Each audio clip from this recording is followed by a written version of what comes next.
नमस्कार। कहते हैं घर बहुत सुरक्षित जगह होती है, पर क्या हो जब उसी घर में रहने में आपको तकलीफ हो रही हो।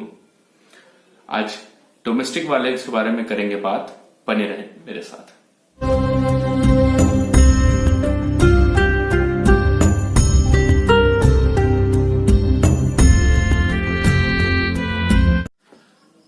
पूरी दुनिया कोविड-19 वैक्सीन के आने से थोड़ी खुश थी ही क्या कि यूनाइटेड किंगडम में कोरोना की नई स्ट्रेन का पता चल गया और पूरे दुनिया में तहलका मच गया। पर हम आज बात करेंगे देश में एक ऐसे वायरस के बारे में जिसकी अलग अलग स्ट्रेन हमें परेशान करती है। वायरस का नाम है क्राइम और स्ट्रेन आज बात करेंगे डोमेस्टिक वायलेंस या वायलेंस सिंपली कहा जाए।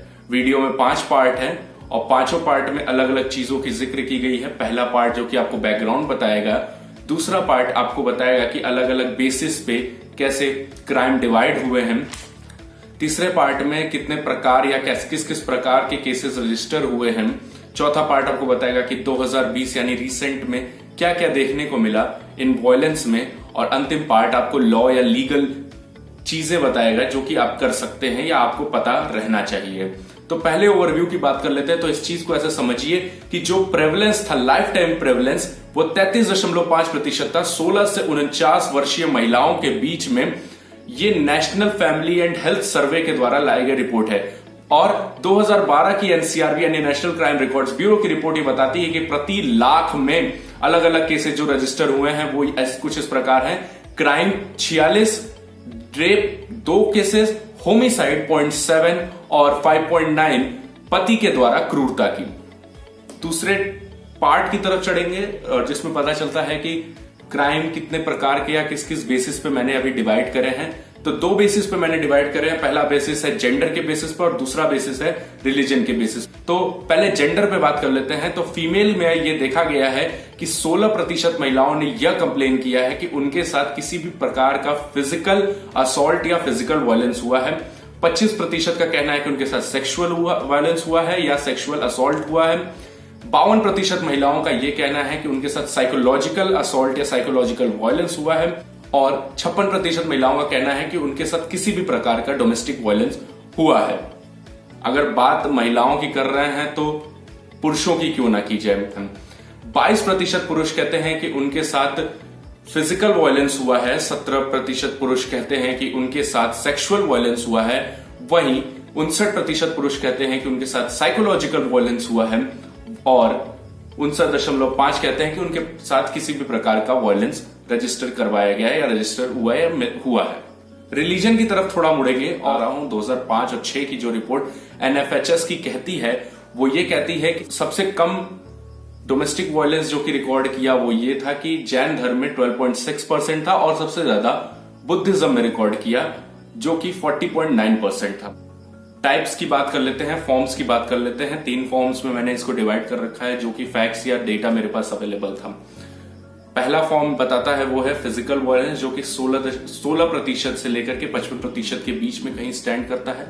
फिर उसके बाद इमोशनल अब्यूज जो कि 7.5% है और फिर उसके बाद आता है डाउरी से रिलेटेड एक बहुत बड़ी परेशानी है। समझ नहीं आता है कितने वर्ष पूर्व डाउरी के लिए और इन सब चीजों के लिए मुहिम चलाई गई और लड़ा गया, पर 8,233 मौतें होती हैं, सुसाइड होते हैं 2012 की रिपोर्ट में डाउरी से रिलेटेड। अगर 2020 की बात करें तो 2020 की हवा कभी नरम कभी गर्म थी, हालांकि गर्म ज्यादा थी, नरम कम थी और यही हालत देखा गया है डोमेस्टिक वायलेंस के रिकॉर्ड में।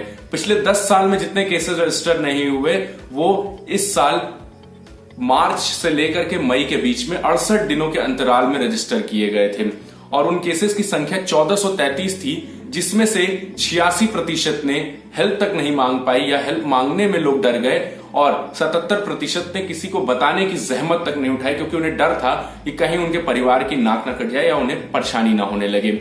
और जो 14% लोगों ने हेल्प मांगी थी उसमें से 7% लोगों तक मदद पहुंच पाई थी, बाकी लोगों तक नहीं पहुंच पाई थी।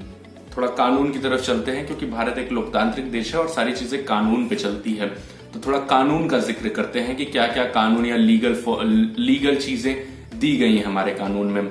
तो पहला जो पॉइंट है वो ये है कि protection of women from domestic violence act 2005 जिसका सेक्शन 3 ये बताता है कि कोई भी व्यक्ति अगर किसी भी प्रकार से पीड़िता के जान माल या शारीरिक तरीके से परेशानी देता है और इसमें संलग्न पाया जाता है तो उसके खिलाफ कार्रवाई होगी या वो डोमेस्टिक वायलेंस में कंसिडर किया जाएगा।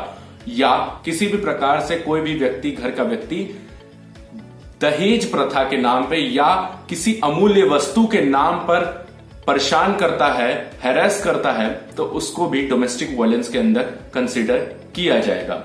फिर आता सन 2013 में क्रिमिनल लॉ अमेंडमेंट एक्ट, जिसमें कि IPC, CrPC, Indian evidence act और पॉक्सो को अमेंड करने की बात की गई थी। और ऐसा पहली बार हुआ था कि किसी भी प्रकार का रेप, चाहे वो गैंग रेप हो, चाहे वो सिंगल रेप हो, उसमें आरोपित को 10 साल की जगह 20 साल की सजा देने का प्रावधान लाया गया था। करता हूं कि इन सब लॉ को की जरूरत ना पड़े आपके आसपास और हम इस वायरस से या इस स्ट्रेन से छुटकारा पा सके, क्योंकि ये एक बहुत दुखद बात है। क्योंकि बचपन में हमने पढ़ा है कि घर बहुत सुरक्षित जगह होती है और अगर घर में ही महिलाएं या कोई भी सुरक्षित ना हो तो कितनी ज्यादा परेशानी होती है।